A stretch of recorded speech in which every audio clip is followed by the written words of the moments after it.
Hoy tenemos el honor de recibir en Perfiles e Influencias a Graciela Melitsko Thornton. Ella es una destacada profesional en sostenibilidad con más de 20 años de experiencia. Actualmente, Graciela lidera un equipo de consultoría ayudando a entidades culturales a reducir su impacto ambiental. Su trayectoria abarca el Reino Unido, América Latina y Europa, trabajando en eficiencia energética, energías renovables, gestión del agua y reducción de residuos. Además, ha colaborado con gobiernos locales, empresas y organizaciones comunitarias para desarrollar políticas ambientales sostenibles. Graciela, muy bienvenida a Perfiles e Influencias.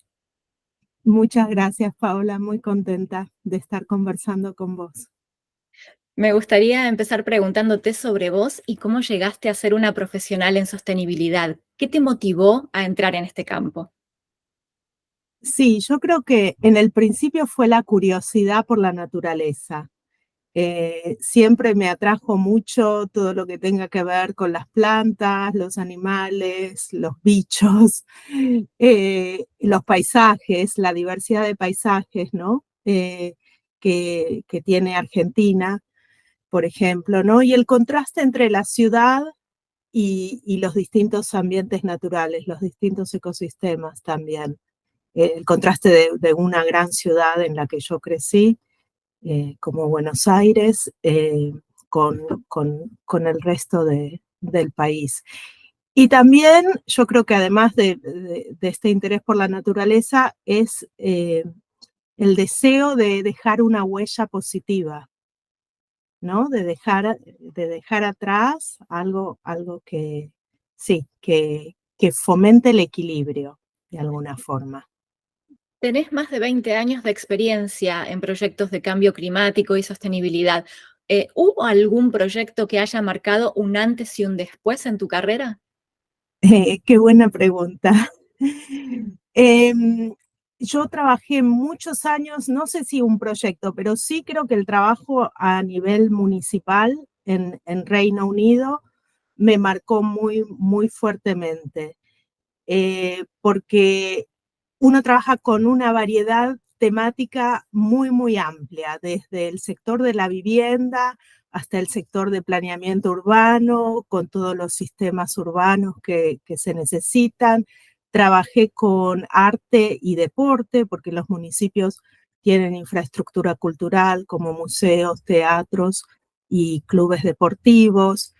Eh, y luego trabajé en proyectos más específicos, como proyectos que tienen que ver con la provisión de energía, también de infraestructura renovable energética, o proyectos más sociales, ¿no? También trabajando con los sectores de la sociedad que están en un estado de vulnerabilidad y que requiere apoyo, por ejemplo, en sus casas, ¿no? Desde el punto de vista edilicio, de facilitar la eficiencia energética, de apoyar en los inviernos, que son muy fríos, lo que aquí se llama fuel poverty, ¿no? Temas que tienen que ver con la pobreza energética. Así que bueno, sí, creo que fue y con escuelas también, porque durante 2 años tuvimos un programa de ecología en escuelas. Bueno, yo trabajé durante 2 años, el programa siguió más. Pero bueno, yo creo que eso fue ese gran abanico de intervenciones, además, ¿no? De hacer algo práctico, tomando en cuenta las necesidades futuras también. Es algo que sí, que creo que fue muy importante. Actualmente liderás un equipo de consultoría. ¿Podrías contarnos en qué consiste el trabajo de esta organización y el de tu rol específico? Sí, sí, después, como comentaba, después de 15 años de trabajar con el sector municipal, tuve unos meses de transición, pensando, bueno, cuál de estas áreas me interesa seguir trabajando. Y surgió esta posibilidad de trabajar con Julie's Bicycle, que es una organización sin fines de lucro, con sede en Londres y con trabajo en todo el mundo, que une la ecología con el sector cultural. Y esta es una conversación sumamente necesaria y muy rica realmente, porque el sector cultural trae creatividad, innovación, imaginación, la posibilidad de imaginarse el futuro también, ¿no? Dentro de toda la producción también. Y en nuestro equipo hacemos acompañamiento de consultoría y capacitación también. En este momento trabajamos, la verdad, que con todos los sectores dentro del sector cultural: teatro, música, festivales, museos, producción audiovisual. Tenemos un programa para el sector del cine también. Es muy variado, diseño y con estudios de artistas también que quieren eh, estudiar un poco más el ciclo de vida de los materiales que usan, cómo pueden reemplazar por materiales menos contaminantes, con menor huella de carbono. Sí, apoyamos una gran cantidad de proyectos. Vos mencionabas los festivales recién y recientemente escribiste un artículo sobre cultura circular. ¿Qué es y por qué es tan importante para los festivales y eventos culturales en el Caribe y América Latina?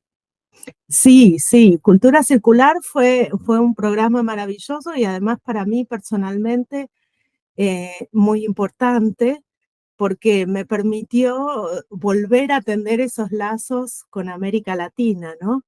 Que yo había estado muy enfocada en el trabajo en el Reino Unido y en Europa, y eso me permitió, sí, volver a generar lazos. Es un programa apoyado por el British Council. Los festivales tienen que presentarse, ¿no?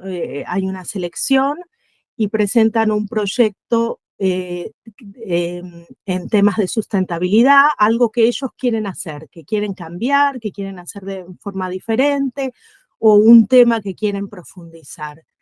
Eso son festivales en todas las disciplinas, los que pueden participar en este proyecto, y desde Julie's Bicycle hemos hecho capacitación para los festivales. Digamos, nuestro rol dentro de todo este gran proyecto, que el año pasado fue en 8 países de América Latina, eh, es acompañar a los festivales en capacitación, eh, coaching también, y generar un poco un espacio donde ellos se conecten entre sí, que es algo que valoran muchísimo realmente, porque bueno, las Américas es un extenso continente, ¿no? Así que la participación va desde México hasta Argentina. Entonces, bueno, tener estos espacios también virtuales, porque lo hacemos todo en forma virtual, tener estos espacios de encuentro, de discusión, de aprender, de ver cómo alguno resolvió un tema específico. Es un gran espacio colaborativo y de intercambio que nosotros acompañamos. Y están haciendo cosas muy interesantes los festivales en esta materia. También fue un descubrimiento de todo lo que se empieza a pensar en una gestión más sustentable de los residuos, en trabajar con el público, todas estas temáticas, mediante talleres, mediante encuentros, o creación de contenidos. Hay un festival periodístico, por ejemplo, que trabaja en la creación de contenidos, o cortos ambientales en los festivales de cine también. Hay un festival que trabaja ecología y moda, ¿no? También. Así que hay una gran diversidad y un gran trabajo en equipo también, y los que son pioneros también, tratando de que esto se amplifique en sus propios lugares, ¿no? Así que bueno, eso ha sido muy rico, lo hemos hecho por 2 años consecutivos. Después de haber trabajado en Reino Unido, América Latina y Europa, ¿cuáles son algunas de las diferencias y desafíos que quizás encontraste en estos distintos contextos en términos de sostenibilidad? Sí, sí, yo creo que para los festivales en América Latina la falta de infraestructura es un problema importante, ¿no? Porque, por ejemplo, en Reino Unido estamos trabajando con los festivales para eliminar el plástico, pero bueno, tiene que haber acceso al agua potable, ¿no? Para eliminar el plástico en un gran festival. Estamos, en algunos casos, trabajamos con organizaciones de todos los tamaños, pero en algunos casos estamos hablando de grandes festivales, 300.000 personas durante 2 o 3 días. En Europa viene el verano y hay muchos festivales en los que se acampa. Eh, por ejemplo, estábamos, el tema de las carpas que se dejan después del acampe, es un tema que ha generado también mucha discusión y en el cual ha habido una gran mejora importante también. Pero bueno, ¿qué pasa? Bueno, si en estos festivales no hay acceso al agua potable, ¿no? Entonces el tema de la reducción del plástico parece, sí, es compleja, ¿no? Lo mismo en cuanto el reciclado y reuso de los residuos. Eh, hay muchas ciudades donde no hay servicios de reciclado, pero bueno, también se está trabajando mucho con las cooperativas de recicladores. Este trabajo es particularmente fuerte en toda Colombia. Por ejemplo, los festivales trabajan con las cooperativas de recicladores. Otros desafíos tienen que ver eh, con el uso de la energía, que también es un poco, todavía hay en América Latina, es un tema que no está muy instalado, ¿no? Cómo usar más eficientemente generadores, por ejemplo, o la necesidad de reemplazar generadores eh, por maquinarias más eficientes. Pero bueno, yo creo que en el intercambio está una de las grandes posibilidades también, ¿no? En el intercambio, la capacitación y ver que hay oportunidades también de generar empleo a partir de las temáticas verdes, ¿no? Eh, todo el tema de eficiencia energética en los teatros, por ejemplo, es un tema donde se puede ahorrar mucho dinero. En ese sentido, en Europa ha habido toda una transición tecnológica que ha hecho este proceso más largo y que en América Latina se puede hacer más rápido, ¿no? Porque ya hay muchas tecnologías que son mucho más baratas de lo que eran al principio. Entonces, por ejemplo, en todas las luminarias LED. Es una transición que se puede implementar en una forma mucho más rápida, que ya se está haciendo, porque también empezamos a escuchar de muchos teatros en América Latina que están haciendo esta transición.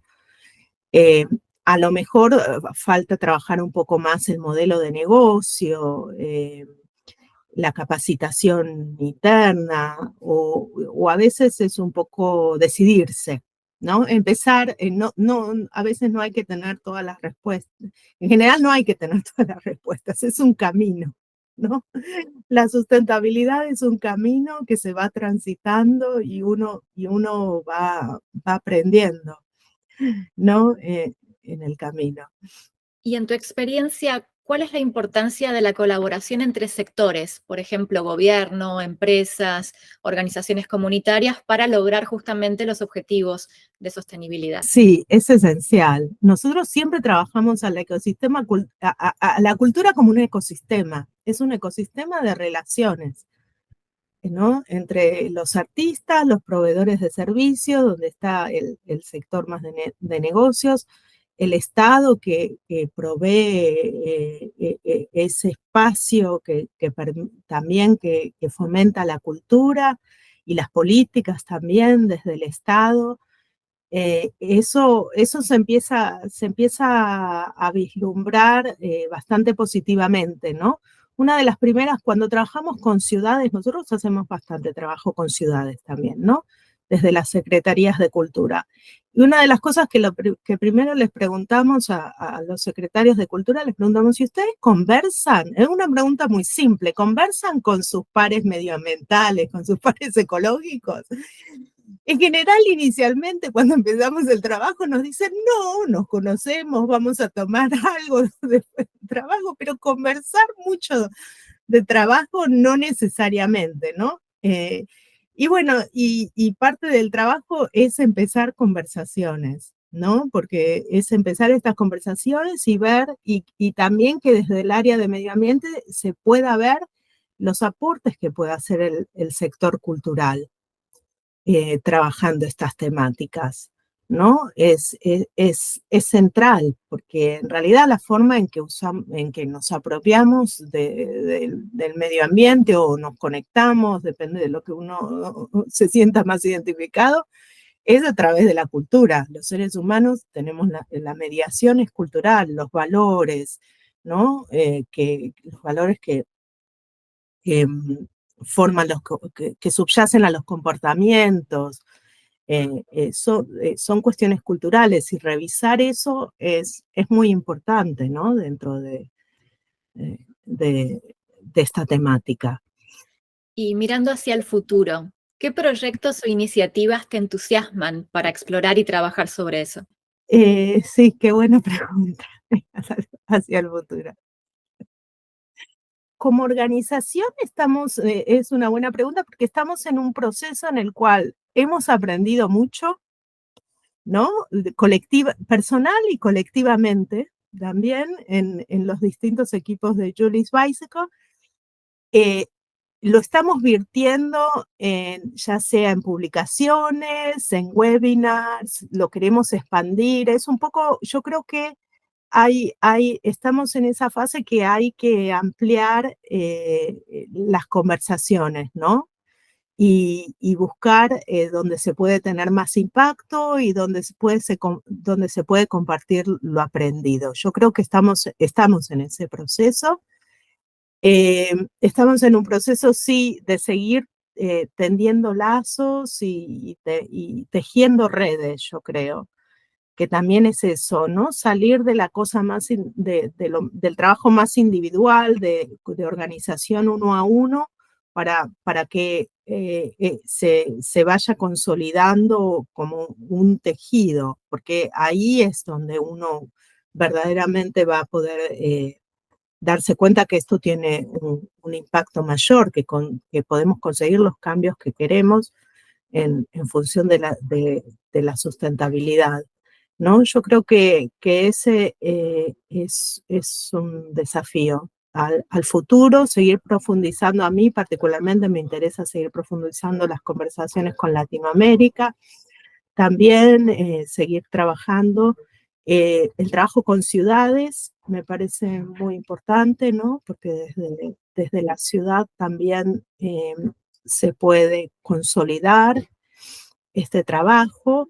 Y yo también me interesa mi propia práctica creativa, ¿no? Es algo en lo que estoy trabajando hacia el futuro también. eh, Traer un poco de lo que yo trabajo, pero más a lo mejor desde un espacio más creativo, no necesariamente desde la consultoría, ¿no? Yo también estoy tratando de sistematizar un poco más lo que escribo, lo que aprendo, y bueno. A lo largo de tu carrera has organizado y entregado más de 60 talleres. ¿Cómo ha sido esta experiencia, interactuar con diferentes audiencias en estos talleres? Sí, muy rica, porque en realidad uno parece que siempre aprende más que lo que fue a dar, ¿no? En algún punto, ¿no? Así que sí, sí, la experiencia es muy rica. Yo creo que también una de las cuestiones por la cual a mí siempre me interesó lo ambiental es por la interdisciplina, ¿no? Cómo se puede hacer un proceso convergente entre el arte y la ciencia, ¿no? también, desde la cultura y la ciencia, y aunque parezcan muchas veces lenguajes muy diferentes, hay muchas posibilidades en el trabajo más creativo de, de- sí, de que haya de que surjan cosas nuevas, ¿no? De que haya sinergias y surjan cosas nuevas. Sí, a mí me gusta mucho el trabajo en talleres.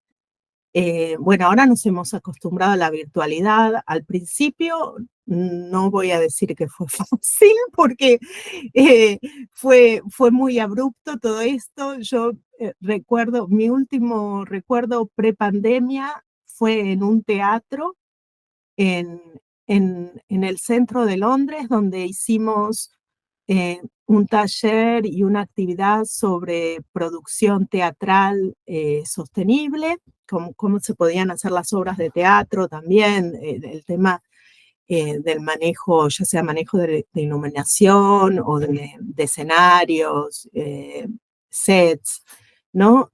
Eso fue en un Londres ya casi desierto, porque ya nadie iba, ya era marzo, y recuerdo eso fue mi último día en Londres, y a la semana siguiente teníamos que dar un taller para el sector, para los cines. Sí, 2 talleres en persona. Y fue así, abrupto. Y entonces, ¿cómo adaptamos todos los materiales, ¿no? Para sumergirnos en la virtualidad, ¿no? Bueno, lo pospusimos un poco, pero en realidad fue después esos 2 primeros talleres con los cines fueron súper ricos, porque algo que siempre les pasa, que no tenían nunca tiempo, de repente, ¿no?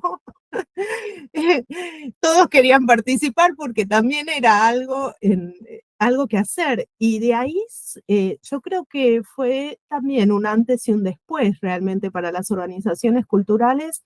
Muchos proyectos muy innovadores salieron de ese periodo de pandemia, de decir, bueno, vamos a hacer las cosas un poco diferentes. Y bueno, y ahora estamos en modelos más híbridos, ¿no? Que por otro lado nos permiten tener mayor llegada y no tener que viajar. Eh, También se pierde el contacto humano, no voy a decir que no. Así que bueno, tratamos de alternar. Bueno, y esto que me preguntabas de las diferencias, Europa tiene una muy buena infraestructura ferroviaria, entonces viajamos en tren para disminuir la huella de carbono. Eso es algo que, bueno, en América Latina es muy difícil también, lo entendemos. Así que bueno, pero sí, me gusta además pensar qué le puede servir a ese sector, ¿no? La semana que viene voy a estar en un evento del sector de las artesanías. Entonces me gusta un poco pensar, bueno, qué cosas a lo mejor de otros sectores también, no solamente del sector de artesanías propiamente dicho, pero qué cosas de otros sectores le puede servir, ¿no? Al sector de las artesanías, por ejemplo, ¿no? Esta cosa de la polinización, bueno, podríamos decir entre los distintos, eh, sí, traer nuevas ideas, sí, de un contexto a otro, es algo que me interesa, y además que a uno le permite también seguir estudiando, ¿no? Dar capacitación. En ese sentido también uno se permite ese lujo de leer algo nuevo, de investigar, no solamente quedarse en lo que uno ya sabe, sino buscar, porque bueno, es un sector en el cual todo esto está creciendo exponencialmente, ¿no? Y vemos respuestas específicas, además, ¿no? Ya ahora aquí hay una red de cambio climático para las galerías, por ejemplo. Se creó también durante la pandemia. El sector del teatro está generando sus propios materiales, también trabajando todas estas temáticas en sus propias redes de trabajo, ¿no? Nosotros empezamos con En realidad, Julius Bicycle empieza del sector de la música. De ahí se pasa a todos los sectores en una forma más generalizada. Pero volvemos a ver esta necesidad de cada sector, además, cuando quiere profundizar, empieza a trabajar en sus propias soluciones y buscar sus propias respuestas, ¿no? Y bueno, eso nos parece maravilloso, en realidad, ¿no? Es como que la gente se va apropiando de todo esto y lo va modificando y generando nuevas cosas. En este sentido, Graciela, ¿cuál es tu visión a largo plazo para la sostenibilidad en el sector cultural y qué pasos crees que son necesarios para lograr los objetivos? No sé si tan a largo plazo, porque necesitamos acelerar, yo diría mediano y largo plazo, ¿no? Los países tienen compromisos para el carbono cero desde el 2035 hasta el 2050 o 2060. El sector cultural tiene que acompañar la decarbonización, ¿no? Y la decarbonización significa eliminar lo más posible el uso de combustibles fósiles, empezar a usar renovables, mirar la eficiencia energética con mucho detalle, ¿no? Necesitamos una reducción de las emisiones del 50% para el 2030 y otro 50% para el 2050. Entonces el sector cultural es importante que esté en la mesa de estas conversaciones, que se interese, ¿no? Esto que decía de tender lazos entre las políticas ambientales y las políticas culturales. Entonces, bueno, se está trabajando, eso significa, por ejemplo, que la calefacción va a ser eléctrica. Bueno, eso forma parte, ¿no? Porque después la electricidad se puede utilizar con fuente renovable, ¿no? Estoy traduciendo a mi cabeza porque siempre estoy hablando en inglés en estos temas. Así que van a tener que tener un poquito de paciencia. A veces voy traduciendo. Pero no, feliz de estar hablando en castellano. Entonces, bueno, el tema de la decarbonización es muy importante, ¿no? La decarbonización y la eficiencia energética. El otro tema en el que nosotros trabajamos es dentro de lo que llamamos la economía circular, ¿no?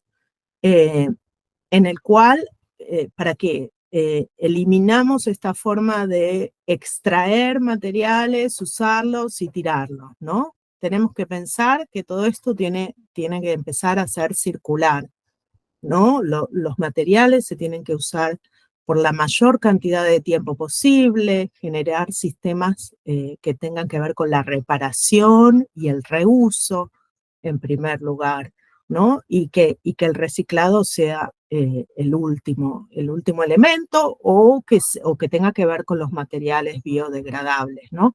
Hay una innovación, cualquier cantidad de innovación en temas de materiales. Ahora el desafío es escalarlos, ¿no? Que esto se vuelva utilizable, ¿no? Entonces, bueno, en esto ciertos sectores creativos, los diseñadores pueden tener un rol fundamental, ¿no? En la difusión de esos materiales, en el testeo, en los pilotos, cómo se pueden utilizar. El otro elemento tiene que ver con las soluciones de naturaleza, ¿no? Tenemos que volver a hacer las ciudades verdes, ¿no? No es solamente una crisis climática, sino que estamos en una crisis también de biodiversidad, ¿no? Tenemos que reverdecer las ciudades y favorecer y también apoyar todas distintas cuestiones que tienen que ver con las cadenas. No lo quiero poner muy científico, pero en nuestro lenguaje, pero no, que tiene que ver con la cadena ecosistémica, ¿no? Si no, no vamos a tener más polinizadores. Es una problemática seria realmente.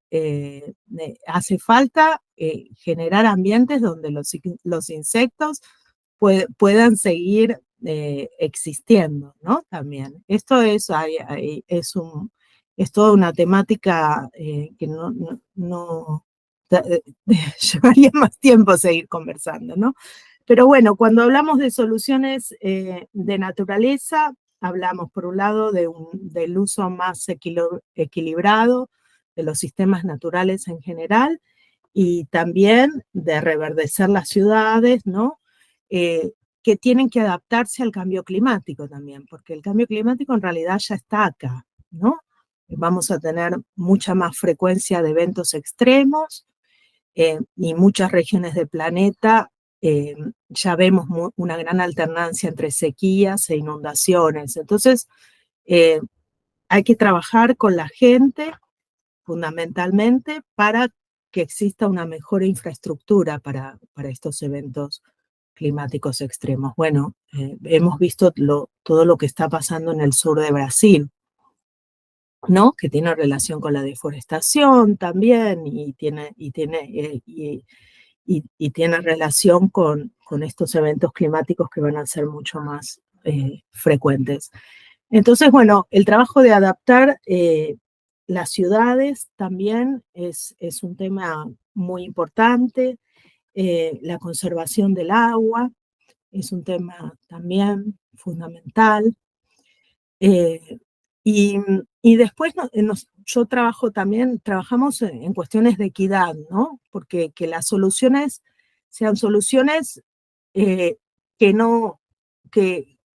los beneficios se trasladen a todos, ¿no? Que no sean soluciones solamente para algunos, que algunos van a tener auto eléctrico y el resto no va a estar a pie. No, hay que trabajar soluciones que tengan que ver con el transporte público, ¿no? Entonces, eso es un tema, digamos, que es central, por ejemplo, porque no hay suficiente litio para que todo el mundo tenga autos eléctricos. Esa es una realidad, ¿no? Entonces, bueno, hay que trabajar en soluciones lo más equitativas posibles también. Así que bueno, hay muchos desafíos y muchas cuestiones, pero yo creo que nosotras no nos gusta dar una visión catastrofista, ¿no? Porque eso nos asusta a todos, a nosotros también, a mí que hace tanto tiempo que estoy en esta temática, no, hay que reconocer que el problema es serio y hay que abocarse a las soluciones. Sabemos que las soluciones no son simples, que hay una cuestión sistémica, eso lo sabemos, pero hay que seguir trabajando por las soluciones y por eso siempre nosotros somos como muy proactivas de traer y estar siempre demostrando que hay gente trabajando en las soluciones y esos son los que tenemos que seguir apoyando también. Es un tema complejo, pero apasionante también. Sí, sí. Y hay algo interesante, cuando yo empecé había que demostrar que el cambio climático existía, ¿no? Así que los científicos se pasaron como 20 años demostrando que el cambio climático existía. Ya son muy pocos los que niegan, ¿no? La existencia del cambio climático. De repente sale alguien, pero esto es algo que ya no se niega. Pero bueno, ahora hay que centrarse en reducir las emisiones y hay que centrarse en reducir la contaminación, porque es un problema serio, es una crisis. No vamos a dejar de decir que es una crisis, pero vamos a decir hay soluciones y nos tenemos que abocar a ello. Graciela, ha sido un placer tenerte con nosotros hoy. Gracias por compartir toda esta experiencia y tu visión en estos temas que son tan importantes en estos tiempos. Bueno, muchas gracias a vos, Paola. Muchas gracias por ayudar a difundir, ¿no? Porque eso también es una gran contribución. No, por favor, es un placer. Todos los éxitos en futuros proyectos y hasta la próxima.